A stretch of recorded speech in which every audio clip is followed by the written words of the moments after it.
the ambassador at that time did had difficulty to communicate the messages to the top Chinese leaders. So, if anything, like a crisis type of situation, we need the president, the ambassador must have direct access to the White House and the Secretary of State. And also to Zhou Enlai.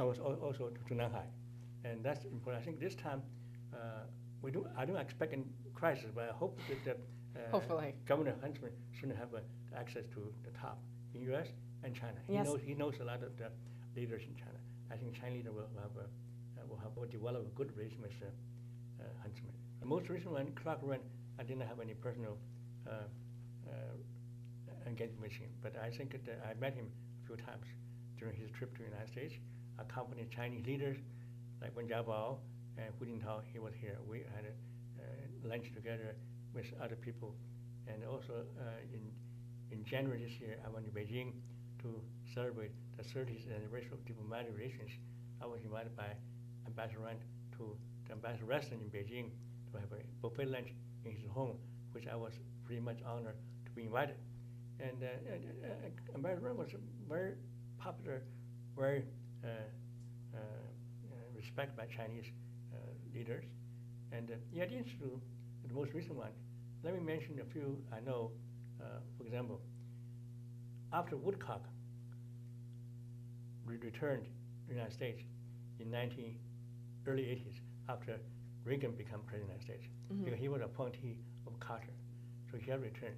So Reagan appointed my good friend and personal friend, Ambassador Arthur W. Hummel Jr., who was a co-founder of the U.S.-China Policy Foundation. He was co-founder of our foundation. And also he was a personal friend when he was ambassador to Burma, Pakistan, and Ethiopia. I know him a long time. And he was born in China. He understands China than many other political appointees. He was the first ambassador from 1981 to 1985. And every time I go to Beijing in those years, I go to his office, and we have lunch together in nearby international club, and we talk about everything. And really a personal friend. After Ambassador Hummel come back, he was appointed by General Haig, at the time Secretary of State. I also know General Haig pretty well too. And so after Hummel retired, and the new person become ambassador to China was Winston Lord. I only know him casually at different receptions, luncheons, or dinners. I didn't have any close relation with him, not like Hummel. And he was ambassador to China from 1985 to 1989. During the most critical year of China developed a student demonstration, when the Tiananmen incident broke out, another friend of mine took over the mess, Ambassador James Lilly. Perhaps not the best timing to change ambassadors. But that's a job that Ambassador Lilly was looking forward for many years.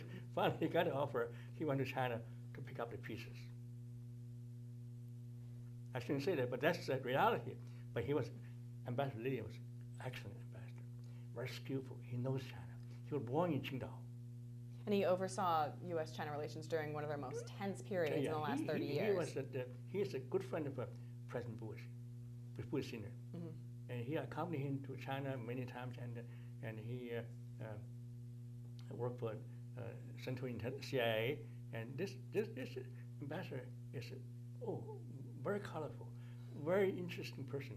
And he was able to smooth out the tense moment between China and the United States in 1989. You cannot find another crisis than that Tiananmen incident. But Ambassador Lilly able to make it quietly go away, which is repair what could have been irreparable. Right. Yeah. And then after that, I think the person who took over his job was the Ambassador J. Subodh Roy, another very good friend of mine. Yes. Who you happen to teach Chinese. Yeah, and also he is a board member of our foundation. And then followed by Ambassador James Sasser, another friend of mine. Who are two very different appointees, one a career diplomat and he one was a a political. U.S. Senator from Tennessee, a Democrat. And he had no experience in China, but he became one of the most respected, successful U.S. ambassador to China because his personal interest. He learned on the job and he became a great ambassador in China. I'm sure the Huntsman, similar type of background, a leading American politician, a governor, and now a senator, and this is just the ambassador. He has access to the White House. Vice President Gore, his good friend, and also Secretary Albright. Yes. This is at the time the NSC advisor Sandy Berger, and this is the people that he has to contact. In 1999, the bombing of Chinese embassy in Belgrade was another crisis. To say the least. Right. Yes. And he was succeeded by Admiral Joe Prayer, the American Pacific Commander-in-Chief, and who oversaw another political appointee. Yes. And he oversaw the EP-3 airplane incident in Hainan Island. This is the crisis. He has to deal with the Chinese leaders. He has to cable back to White House, Secretary of State, and all the time, and followed by Clark Wren. When you mentioned Governor Huntsman, Governor Huntsman is a Mormon, right? And he was a missionary in Taiwan in the 1980s. Yes. And he riding bicycle throughout Taipei. He has experience dealing with the common people in Taiwan and in China. Maybe many Americans are surprised how come a missionary person can be accepted by the Chinese communist leaders. That is a question many Americans are probably asking. I think it's the reason is Mormon Church in 1976, according to what we learned, after Chairman Mao Zedong passed away on September 9th, 1976, also after the major earthquake in China in July. And the Mormon Church in Utah was a few of the Western missionary groups sent condolence to China to express their sympathy. This is very unusual. Now, during those Cold War years, how can a religious group doing this? But this condolences message created a long-lasting memory by the Chinese leaders. A warm memory of the Latter-day Saints. Because at that time, and the Chinese need friends from foreign countries. So the Chinese would be happy to have Governor Huntsman. Later on, Brigham Young University was one of the first American universities to develop a student exchange with China in early 1980. And also the Chinese sent their first student group to visit the United States. They didn't go to other universities they went to Brigham Young University. They were so surprised. This university is one of the best in the United States. So they continue to send students to Brigham Young University. So there's a long relationship. There's a long relationship, yeah. It's good to know.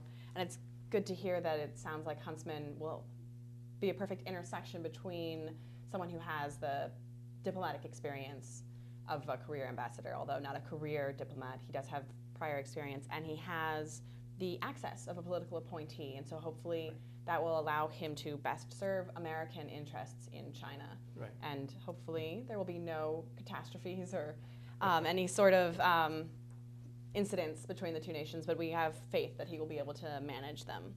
So thank you very much for speaking with us today about the Huntsman nomination and about the Obama's China policy to date. We look forward to seeing you again on China Forum. On behalf of China Forum, thank you very much for joining us. We look forward to seeing you again next time. Have a great day.